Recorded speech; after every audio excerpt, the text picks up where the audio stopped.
ছাত্র জনতার অভ্যুত্থানে হামলা ভাঙচুর অগ্নিসংযোগের প্রায় ১০ মাস পর কুষ্টিয়া মডেল থানার কার্যক্রম শুরু হয়েছে। শনিবার বিকেলে এ উপলক্ষে থানা চত্বরে এক সুধী সমাবেশের আয়োজন করে জেলা পুলিশ।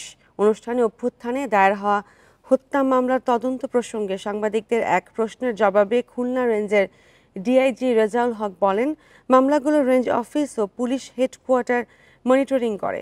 এর কার্যক্রম অনেক দূর এগিয়েছে, তদন্ত সুষ্ঠু ও সুন্দর হবে। এ সময় কুষ্টিয়ার দীর্ঘদিন শীর্ষ সন্ত্রাসী সুব্রত বাইন অবস্থানের কোনো তথ্য ছিল কিনা জানতে চাইলে ডিআইজি বলেন, পুলিশের কাছে এমন কোনো তথ্য ছিল না। ৫ আগস্টের পর অন্যান্য থানার মতো কুষ্টিয়া মডেল থানায় হামলা ভাঙচুর অগ্নিসংযোগ ও লুটপাটের ঘটনা ঘটে। ১২ আগস্ট শহরের আমলাপাড়ায় অবস্থিত সদর ফাঁড়িতে অস্থায়ীভাবে থানার কার্যক্রম শুরু করে পুলিশ। এরপর পোড়া ভবন সংস্কারের কাজও শুরু হয়।